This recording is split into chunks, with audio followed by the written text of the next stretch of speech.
নমস্কার, স্বর্ণকার ইন্টারনেট চ্যানেলে সকলকে স্বাগত জানাই।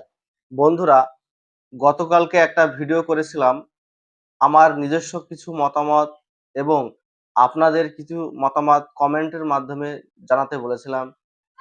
অনেক উৎসাহিত হয়েছেন আপনারা, অনেকেই কিন্তু কমেন্ট করেছেন আমাদের চ্যানেলের যে ভিডিওটি গতকালকে পাবলিশ করা হয়েছিল সেই ভিডিওতে।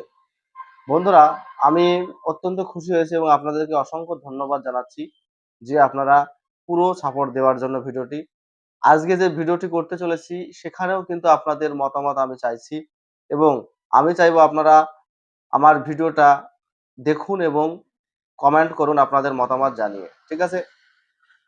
আমাদের ভিডিওর আজকে মূল বিষয় যেটি হলো সেটি সরকার যে নতুন পদক্ষেপ নিয়েছে সেখানে কি গ্রুপ সি এবং গ্রুপ ডি এর কাট অফ কম যেতে পারে এবং ফ্রেশারদের সুবিধা কতটা হবে সেই নিয়ে কিন্তু আলোচনা করতে চলেছে।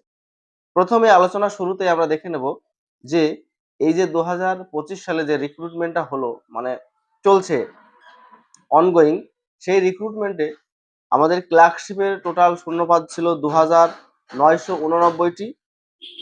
এর মধ্যে নন টেন্ট অর্থাৎ যোগ্য যারা ক্যান্ডিডেট ছিল সেখানে দেখানো হয়েছিল 944 জন এবং টেন্টেড অর্থাৎ দাগি অযোগ্য ক্যান্ডিডেট এখানে দেখানো হয়েছিল বাকি যেগুলো চাকরি পেয়েছে 2016 সালে। এবং গ্রুপ ডির ক্ষেত্রে যদি দেখি টোটাল শূন্যপদ ছিল 5488টি এবং যে সমস্ত ক্যান্ডিডেটরা যোগ্য তারা পরীক্ষা দিয়েছিল 867টি। ঠিক আছে? অর্থাৎ গ্রুপ সিতে ফ্রেশারদের জন্য ভ্যাকান্সি ছিল 2045টি এবং গ্রুপ ডিতে ফ্রেশারদের ভ্যাকান্সি ছিল 4621টি। দুটোতেই মোটামুটি ভালো রকমের কিন্তু ভ্যাকান্সি ছিল। ঠিক আছে? এইবার গত পরশুদিনকে যেদিনকে আমাদের রাজ্যের নতুন মুখ্যমন্ত্রী শপথ গ্রহণ করেন এবং তারই নির্দেশে স্কুল সার্ভিস কমিশন 2 বছর ধরে আটকে থাকা যে দাবি দেওয়া যেটা ছিল ওএমআর শিট আপলোড প্রত্যেক ক্যান্ডিডেটের, সেই ওএমআর শিট কিন্তু অলরেডি আপলোড হয়ে গেছে এবং যতটা আমরা শুনতে পাচ্ছি কিংবা যে পারিপার্শ্বিক পরিস্থিতি রয়েছে সেই পরিস্থিতি যতটা জানতে পারছি যে গ্রুপ সিডি এর ওএমআর শিটও কিন্তু পাবলিশ হবে, অর্থাৎ সেটা ওয়েবসাইটে আপলোড হবে, সেটা কিন্তু সবাই দেখতে পাবে। এক্ষেত্রে কি হবে যে এই যে যোগ্য যারা ক্যান্ডিডেট রয়েছে গ্রুপ সিতে 944, এর ভিতরেও কিন্তু কিছু অযোগ্য ক্যান্ডিডেট ঢুকে আছে। ঠিক আছে? এবং অনেক অযোগ্য ক্যান্ডিডেট যারা ফর্ম ফিল আপ করেছে এবং পরীক্ষাও দিয়েছে এবং তারা হয়তো চাকরিও পেয়ে যেত যদি সরকারটা থাকতো। তেমনি গ্রুপ ডিতে অযোগ্য ক্যান্ডিডেটরাও পরীক্ষা দিয়েছে, 867 জন যোগ্য আছে, এই যোগ্যর ভিতরেও কিন্তু অনেক অযোগ্য ক্যান্ডিডেটও আছে। বুঝলে তো?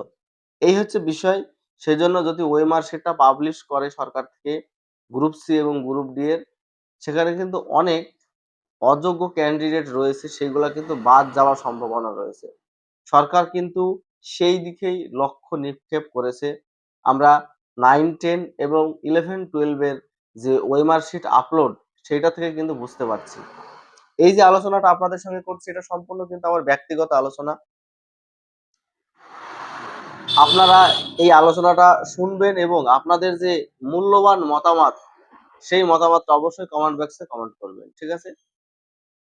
যদি পুরনো সরকার থাকতো তাহলে কিন্তু ফ্রেশারদের সম্ভাবনা খুবই কম থাকতো। কারণ আমরা তো আর কমিশনে গিয়ে খাতাপত্র চেক করতে পারছি না, রেজাল্টও কিন্তু চেক করতে পারছি না।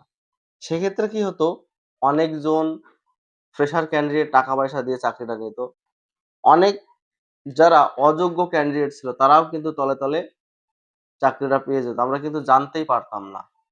কিন্তু নতুন সরকার আসার ফলে যারা যোগ্য 2016 সালে তারাও আশার আলো দেখছে। যারা ফ্রেশার ক্যান্ডিডেট দীর্ঘদিন বসে রয়েছে ঘরে তারাও কিন্তু আশার আলো দেখছে। আমরা চাইবো সরকার যেমন 9, 10 এর জন্য ওএমআর শিট আপলোড করেছে ওয়েবসাইটে, তেমনি গ্রুপ সি এবং গ্রুপ ডি এর ওএমআর শিট আপলোড করে যে সমস্ত ক্যান্ডিডেটরা যোগ্য আছে তাদের পুনরায় চাকরিতে বহাল করার ব্যবস্থা করা। কারণ তারা যদি চাকরিটা পায় তাহলে কিন্তু তাদের সংসার যেটা রয়েছে সেটা কিন্তু বেঁচে যাবে। তারা তো অযোগ্য না, তারা কিন্তু ওই অযোগ্যদের পাল্লায় পড়ে তাদের চাকরিটা হারিয়েছে। অনেকেই কিন্তু দুর্দশার মধ্যে দিন কাটাচ্ছে। আমরা সেটা বিভিন্ন পেপার, বিভিন্ন নিউজে কিন্তু দেখতে পাই। এই হচ্ছে বিনীত নিবেদন সরকারের কাছে। এছাড়া যে সমস্ত ফ্রেশার ক্যান্ডিডেট আছে, স্বচ্ছভাবে নিয়োগ করে ফ্রেশারদেরও চাকরির ব্যবস্থা করা হোক, সেটাও আমরা চাইছি।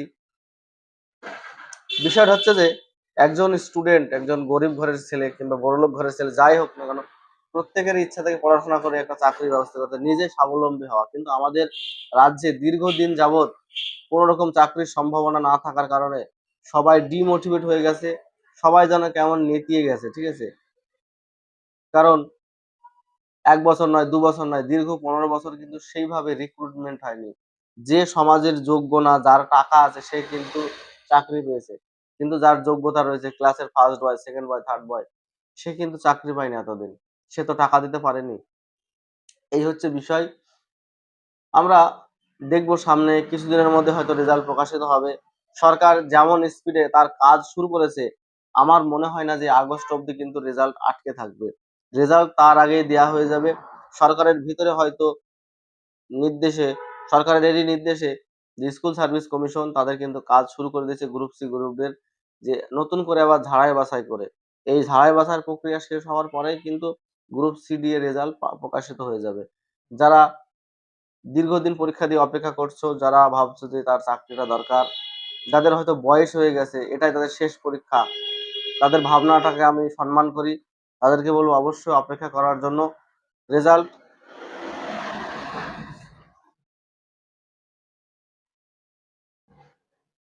রেজাল্ট খুব শীঘ্রই কিন্তু দিয়ে দেবে। সরকার যে পদক্ষেপ নিচ্ছে পরপর, সেই পদক্ষেপ থেকে আমরা কিন্তু, আমার যেটা মনে হচ্ছে যে রেজাল্ট প্রকাশিত হবে এবং স্বচ্ছভাবে কিন্তু গ্রুপ সি এবং গ্রুপ ডি এর নিয়োগটাও সম্পন্ন হবে। আমরা তার অপেক্ষায় রইলাম এবং যে সমস্ত ক্যান্ডিডেটরা গ্রুপ সি এবং গ্রুপ ডি তে ভালো রেজাল্ট করেছে, মোটামুটি ভালো একটা সম্মানজনক জায়গায় স্কোর আছে, তারা অবশ্যই ক্লার্কের জন্য টাইপিং এবং গ্রুপ ডি এর জন্য ইন্টারভিউ এর জন্য প্রস্তুতি নিয়ে নাও। কারণ রেজাল্ট দেখা গেল দিচ্ছে না হঠাৎ করে কিন্তু রেজাল্ট দিয়ে দিতে হবে। কারণ আমরা সরকারের ভিতরে নেই, সরকারের কর্মকাণ্ড সম্বন্ধেও আমরা কিন্তু ওয়াকিবহাল নই। কারণ কখন তারা তলে প্রসেসিংটা সম্পূর্ণ করবে সেটা কিন্তু আমরা জানতে পারবো না। এই হচ্ছে বিষয় প্রত্যেকের কাছে।